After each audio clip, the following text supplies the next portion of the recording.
Shalom, selamat sore Bapak, Ibu, Saudara-saudari terkasih dalam Tuhan Yesus. Kembali pada hari ini, minggu yang terakhir di bulan Januari, kita akan kembali beribadah bersama-sama di Pauk Tomang. Dan kita akan mengadakan juga secara online yang dibagikan kepada Bapak Ibu yang berhalangan untuk ikut ibadah di lokasi gedung gereja Pauk Tomang. Firman Tuhan pada pelayanan 31 Januari 2021 akan dilayani oleh Bapak Evangelis Roy Lumanau dengan tema Jika Tuhan Terasa Jauh. Marilah kita menghampiri hadirat Tuhan dengan penuh sukacita, dengan sikap memuliakan Tuhan. Kita bangkit berdiri, kita nyatakan pujian kita kepadanya, Tuhanku Yesus, Raja Alam Raya. KJ nomor 19 ayat 1 dan 2.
Mari kita tabiskan ibadah pada sore hari ini.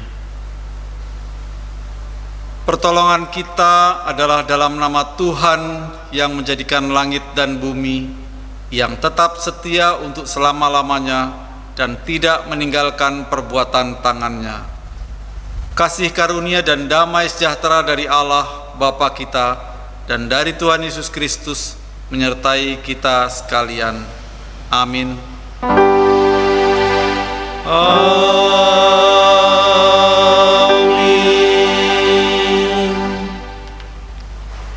Bapak Ibu Saudara, nats pembimbing untuk ibadah pada kali ini terambil dari Ayub 13 ayat 24 sampai 25. Demikianlah firman Tuhan. Mengapa engkau menyembunyikan wajahmu dan menganggap aku sebagai musuhmu? Apakah engkau hendak menggentarkan daun yang ditiupkan angin dan mengejar jerami yang kering? Demikian nats pembimbing.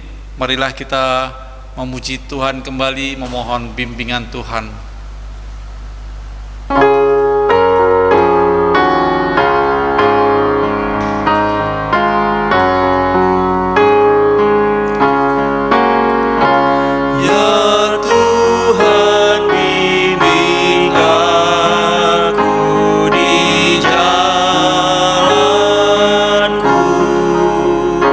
Sehingga ku selalu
kita akan masuk dalam pengakuan dosa.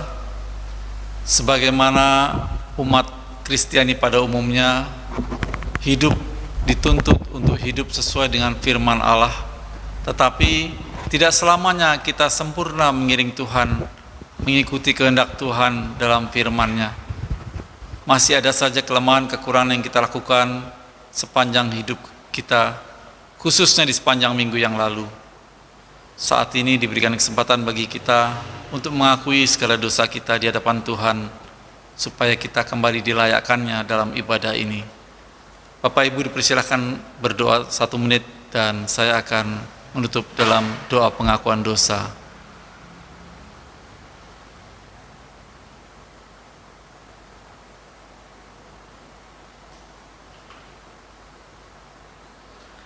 Bapa Surgawi,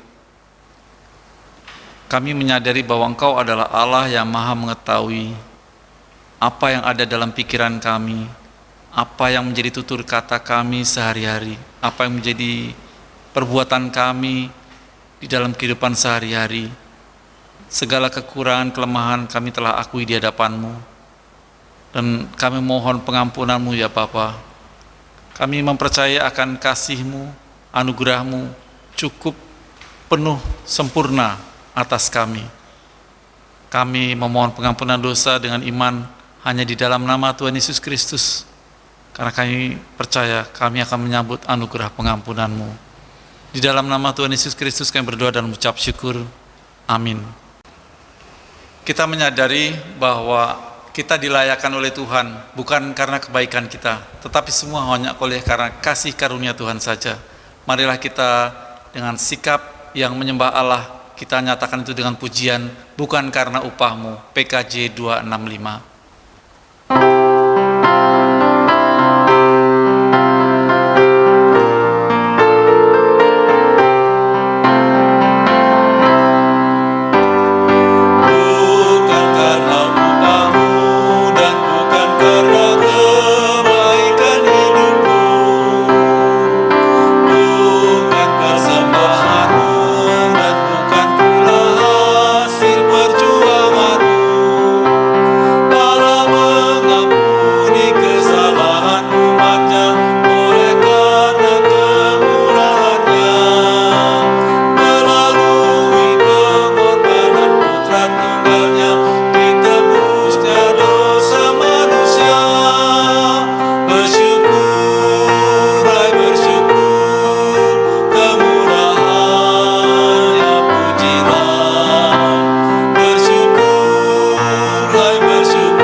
Dengarkanlah berita anugerah yang terambil dari 1 Yohanes 2 ayat 1 sampai ayat yang kedua.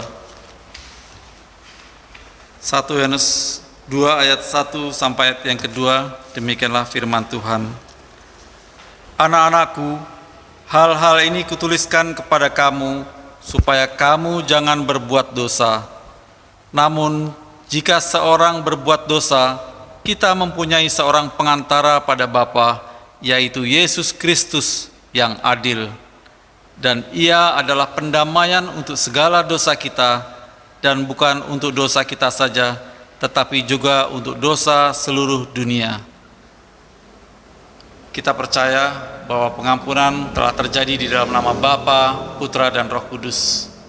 Puji syukur kepada Tuhan.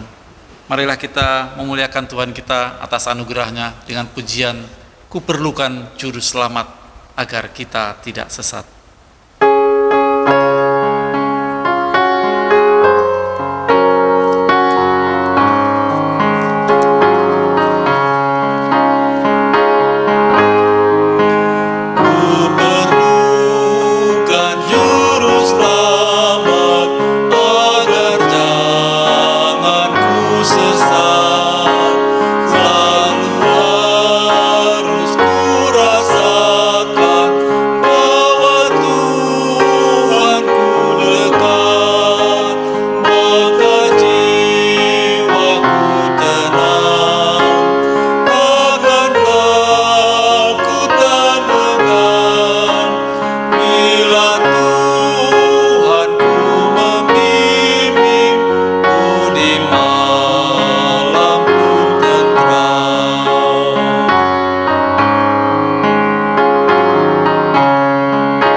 Petunjuk hidup baru bagi kita sekalian terambil dari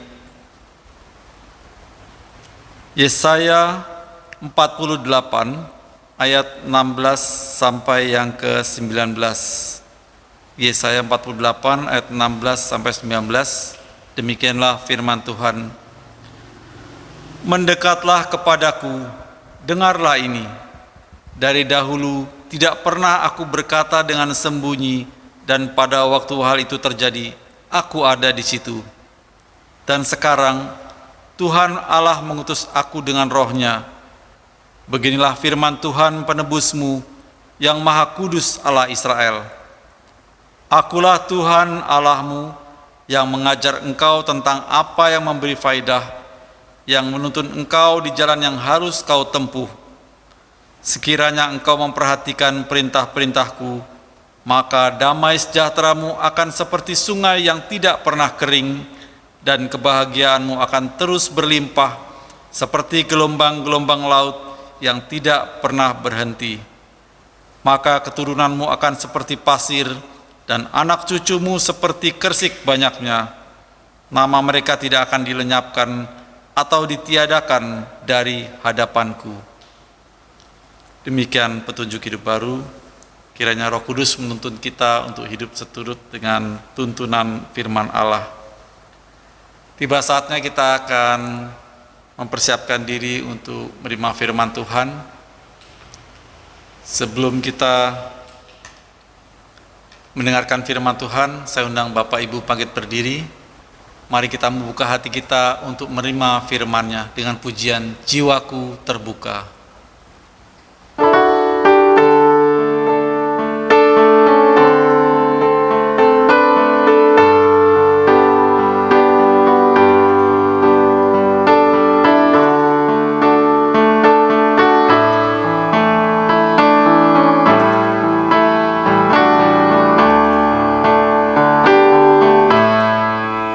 Jiwaku terbuka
Shalom semuanya, apa kabarnya? Saya yakin semuanya senantiasa ada di dalam pemeliharaan Tuhan kita Yesus Kristus ya. Puji Tuhan, hari ini kita akan membahas satu firman Tuhan yang berjudul Jika Tuhan Terasa Jauh. Nah, ini judulnya sangat amat menarik sekali. Pada saat saya diberikan tantangan untuk membawakan topik ini, pikiran saya langsung masuk ke dalam, wow, memang ini adalah salah satu hal yang sering kali dipergumulkan oleh anak Tuhan.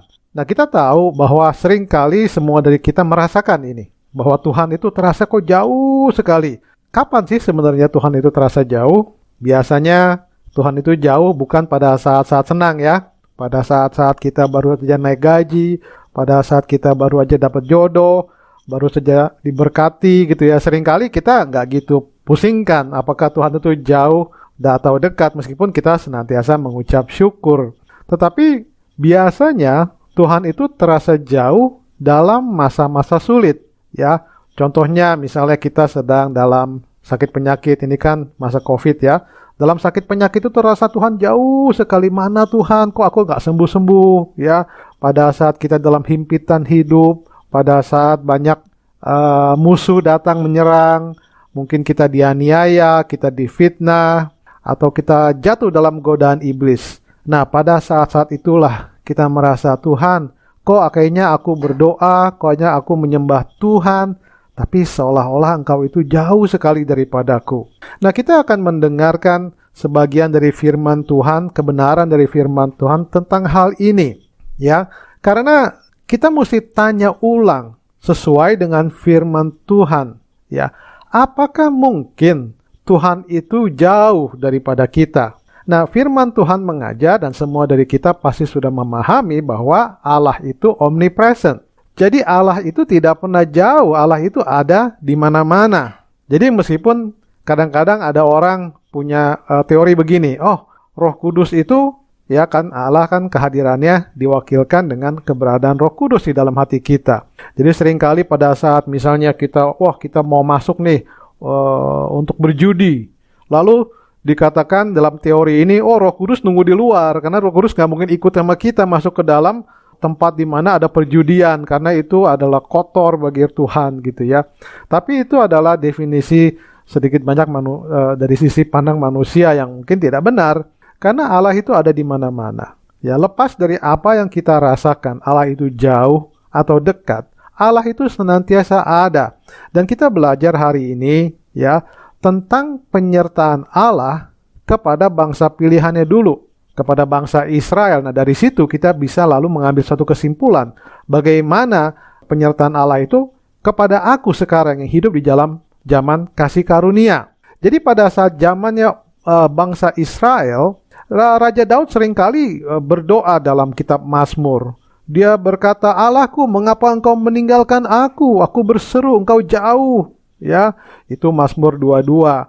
Ya, kita mesti pahami bahwa kitab Mazmur ini berisikan banyak sekali puisi-puisi. Nah, ini adalah kalimat-kalimat puitis yang ditulis oleh Raja Daud. Tentu saja dalam setiap perkataan Daud biasanya diakhiri dengan bukti bahwa sesungguhnya Allah itu tidak jauh, ya.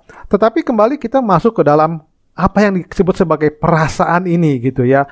Apakah memang kita merasakan itu Allah itu jauh atau dekat? Apakah memang seorang anak Tuhan boleh menggunakan perasaan dia? Nah, jawabannya kalau kita mau tahu tentang firman Tuhan yang sesungguhnya adalah perasaan itu tidak relevan. Ya, perasaan itu tidak relevan. Mengapa demikian? Karena perasaan itu selalu berubah-ubah. Manusia itu punya perasaan tidak pernah stabil. Kadang mereka gembira, takut, kadang mereka cemas, kadang mereka bisa jahat sekalipun. Nah, firman Tuhan sudah mengajar panjang lebar tentang itu. Jadi intisarinya di sini adalah jangan mengikuti perasaan kita, ya, tetapi kita harus menelaah apa yang benar. Hati kita bukanlah patokan yang baik untuk mendeteksi bila mana Allah itu dekat atau jauh. Apakah penyertaan Tuhan, hadirat Tuhan itu ada apa tidak? Itu tidak boleh dilakukan dengan sensorik yang namanya perasaan. Ya, kita adalah anak-anak Tuhan yang sudah diberikan firman Tuhan yang berisi kebenaran. Nah, sekarang bagaimana sebenarnya kebenaran itu? Ya, di dalam perjanjian baru kita sudah paham bahwa Allah, ya Tuhan, telah mengaruniakan Yesus kepada kita, mengaruniakan keselamatan, dan dalam semuanya itu Allah memberikan Roh Kudusnya sebagai jaminan. Bayangkan, sebagai jaminan bagi kita yang sudah menerima kasih karunia. Ya, kalau bagi bangsa Israel, ya bangsa Israel, ingat pada saat di Keluaran 33 ayat ke-14 dan seterusnya, di situ Musa berkata begini, Tuhan, mana buktinya? Kira-kira demikian. Ya, mana buktinya bahwa kami ini adalah bangsa pilihan? Bukankah buktinya itu ada dalam penyertaan-Mu? Ya, dalam bahasa sederhananya begitu. Berarti kita tahu di perjanjian lama bahwa Allah, ya, membuktikan kasih karunia-Nya dengan penyertaannya. Ya, jadi di situ harus ada bukti. Ya, harus ada bukti, maka bangsa Israel bisa keluar dari tanah Mesir, banyak mujizat terjadi. Itu dibuktikan, kasih karunia Allah itu dibuktikan, dan cara dibuktikannya adalah dengan penyertaan dari Allah itu sendiri. Tetapi setelah kedatangan Yesus, ya, dalam era kasih karunia di perjanjian baru ini, keadaannya jauh lebih besar, jauh lebih baik lagi bagi kita-kita. Puji Tuhan, kita hidup di zaman kasih karunia. Karena di zaman kasih karunia ini, kasih karunia itu tidak lagi perlu dibuktikan. Apa yang Yesus sudah lakukan di kayu salib itu cukup, tidak perlu ditambah-tambahkan lagi. Ya, jadi jangan dari kita berkata, Tuhan, buktikan dong bahwa Engkau mengasihi aku, ya, dengan memberikan aku mobil baru. Buktikan dong dengan caranya Tuhan menyembuhkan aku. Buktikan dong gitu loh. Itu sebenarnya tidak perlu.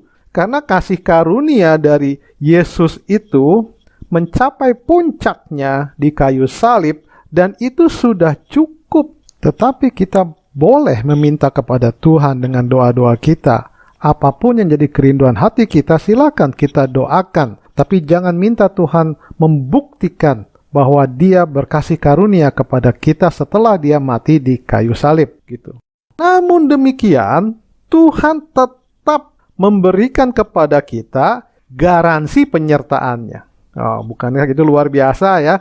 Jadi kasih karunia itu sudah dibuktikan dan sudah final, dan sekarang penyertaannya pun digaransi. Nah, kita bisa ambil firman Tuhan di sini di kitab Korintus aja 2 kali Rasul Paulus menulis. Ya, yang pertama di 2 Korintus 1 ayat 22, di situ dikatakan bahwa Roh Kudus itu diberikan dalam hati kita sebagai jaminan dari semua yang disediakan untuk kita.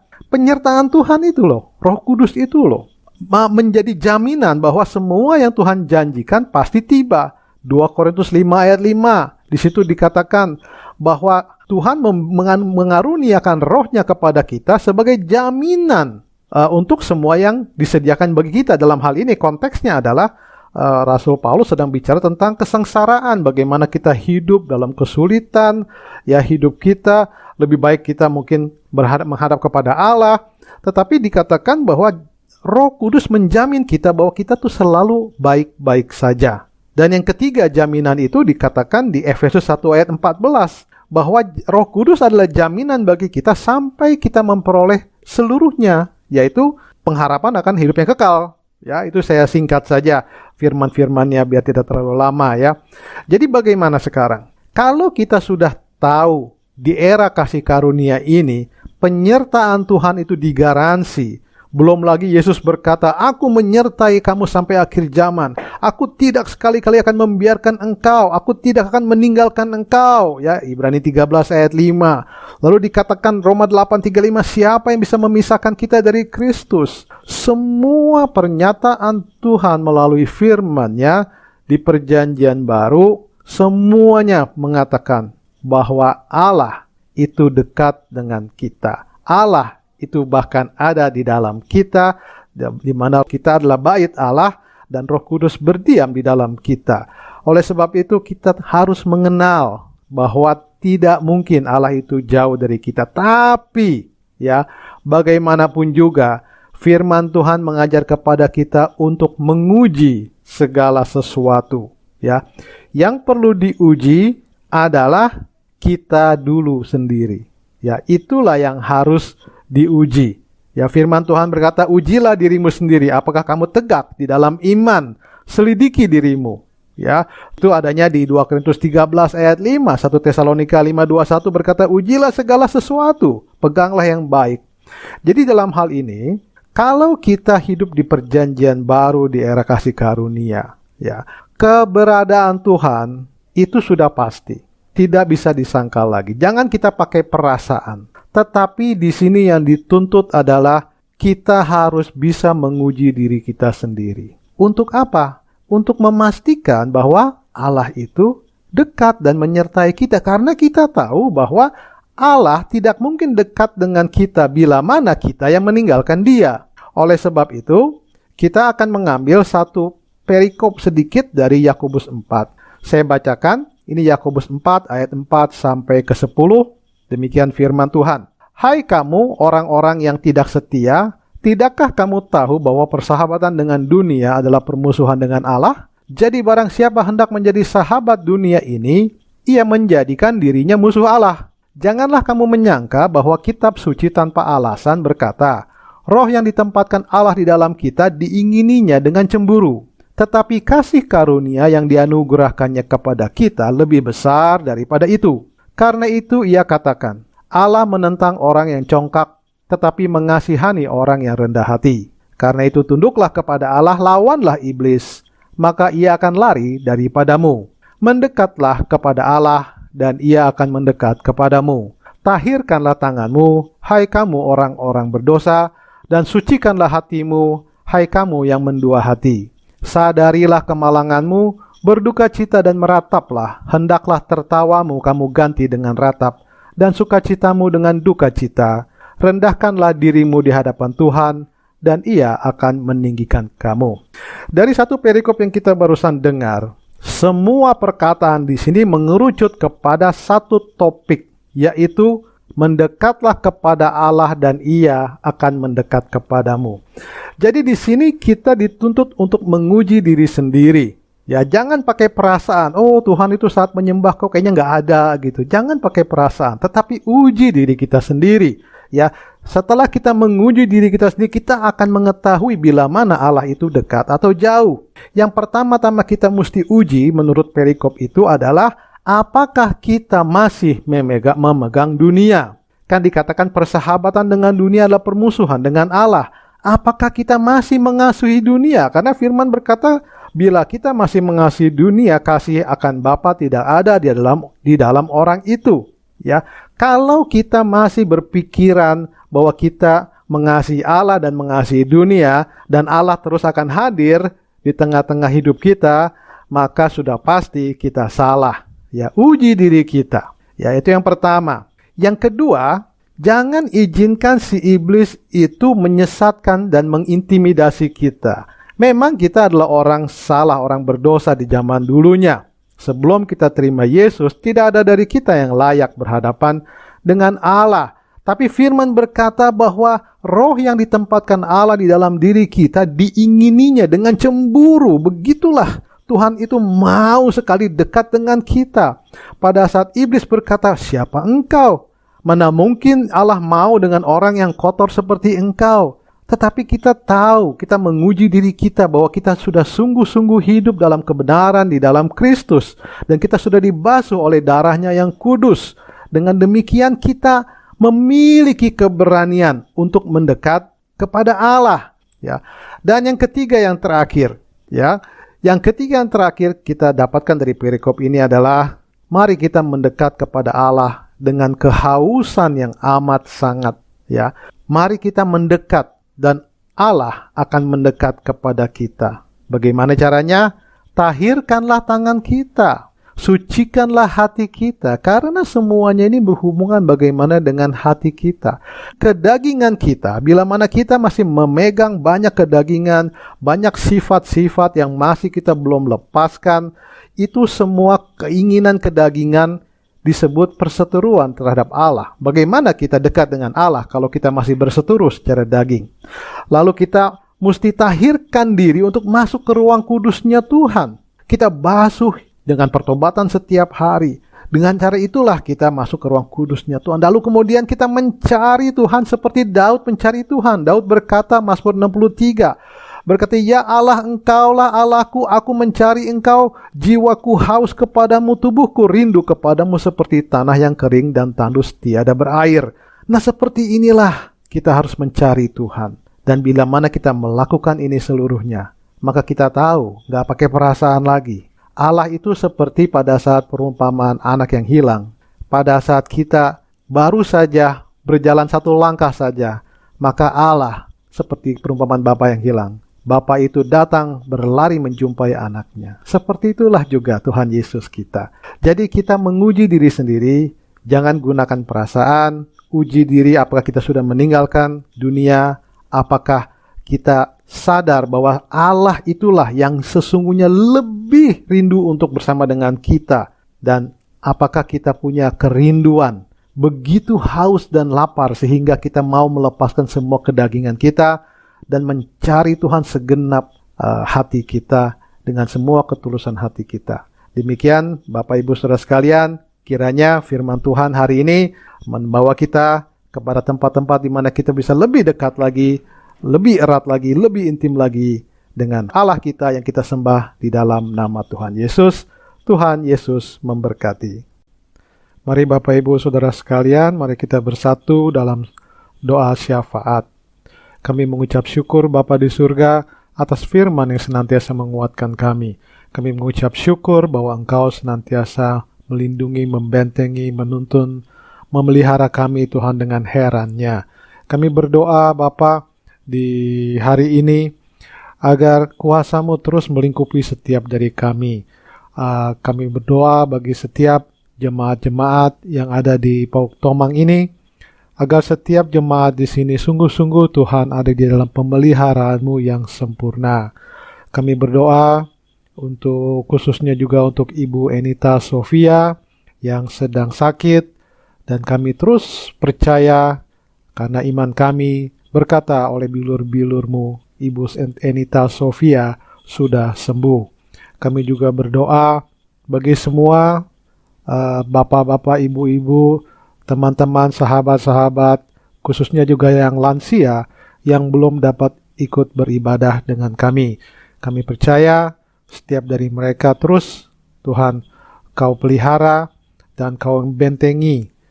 Dan kami tahu dalam waktu yang sangat singkat Kau terus juga akan persatukan jemaat ini bersama-sama untuk beribadah dalam sukacita Tuhan.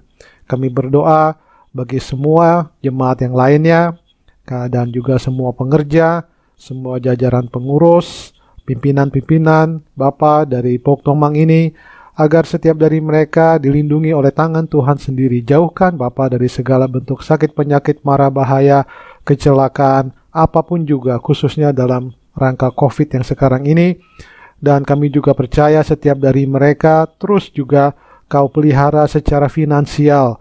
Apapun yang mereka butuhkan, Bapa Engkau sudah mengetahuinya, dan Kau pasti mencurahkan kasih karunia-Mu kepada setiap dari mereka. Kami juga berdoa Bapa untuk semua jajaran-jajaran pemerintahan yang sekarang ini sedang bertugas dalam banyak ada bencana alam, juga dalam penanganan COVID, dalam masa vaksinasi, semuanya ini Bapa kiranya semua takluk di dalam kehendak-Mu, dan setiap dari mereka terus dituntun oleh tangan Tuhan sendiri.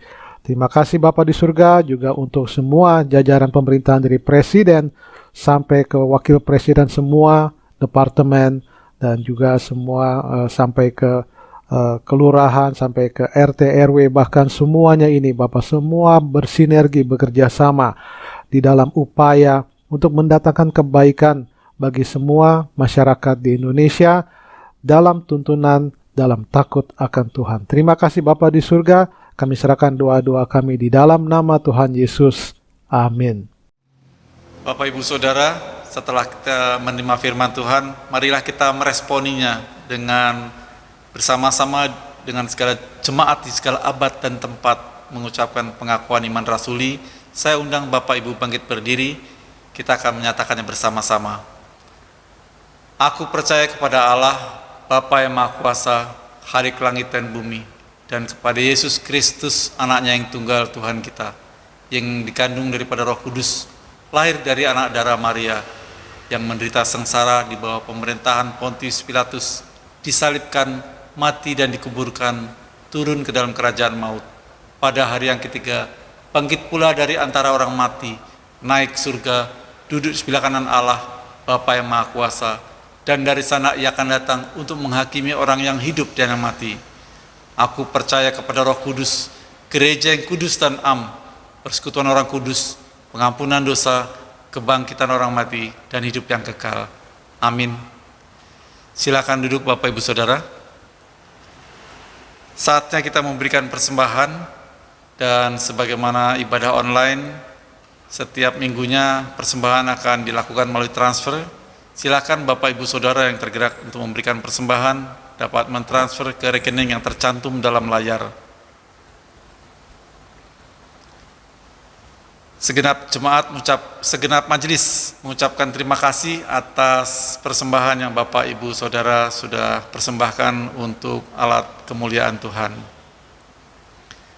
Warta jemaat yang pertama, firman Tuhan pada Minggu 31 Januari 2021 telah dilayani oleh Bapak Evangelis Roy Lumanau.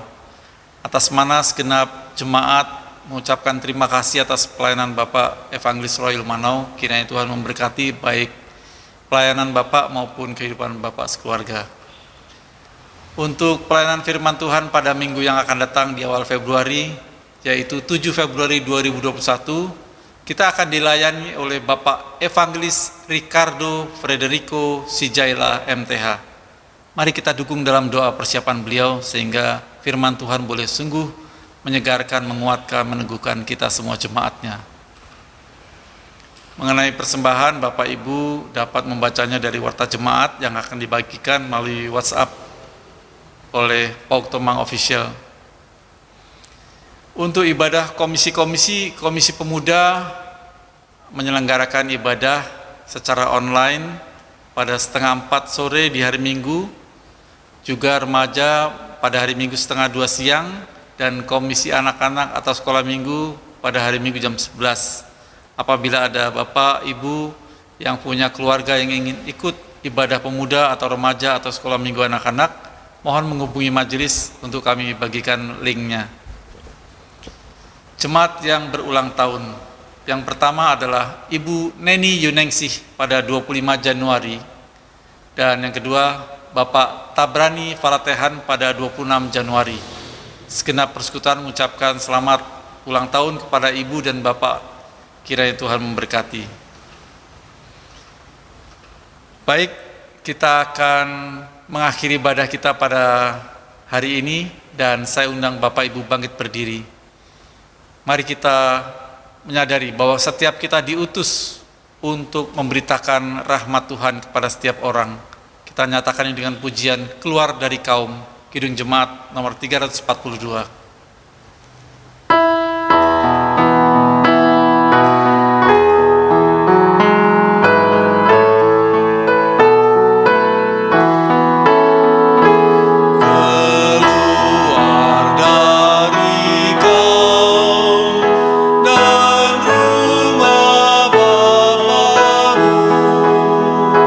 Serahkan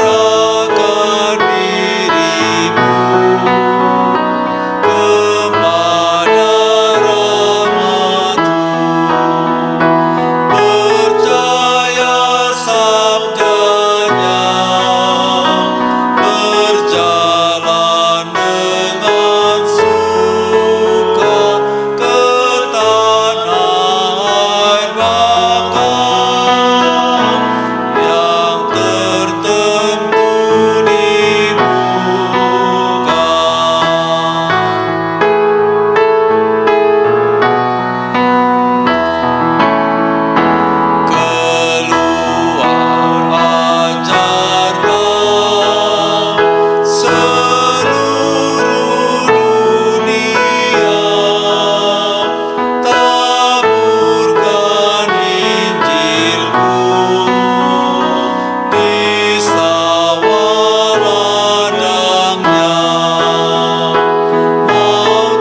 Mari Bapak Ibu Saudara sekalian, sebelum kita akhiri ibadah kita, mari kita terima berkat Tuhan dan kita arahkan hati kita hanya kepada Tuhan Yesus yang sanggup memberkati kita.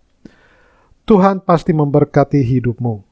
Tuhan memberkati kesehatanmu, keluargamu, nafkah hidupmu, sekelilingmu. Tuhan pasti juga memberkati semua yang kau lakukan dalam pelayananmu.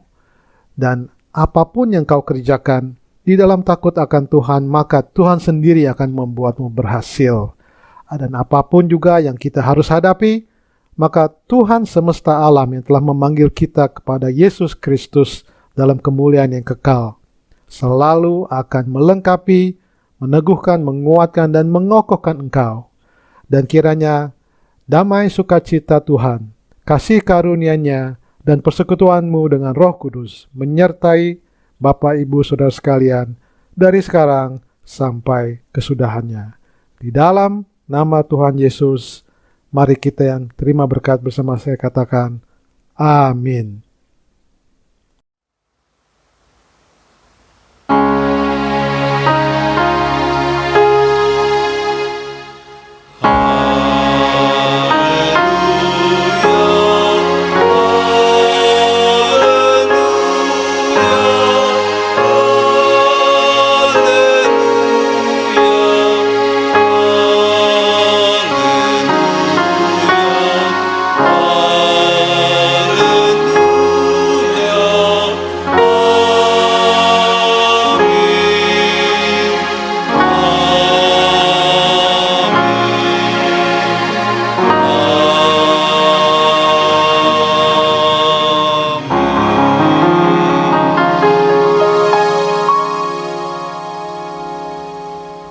Ibadah telah selesai, silahkan Bapak Ibu Saudara bersaat teduh sejenak.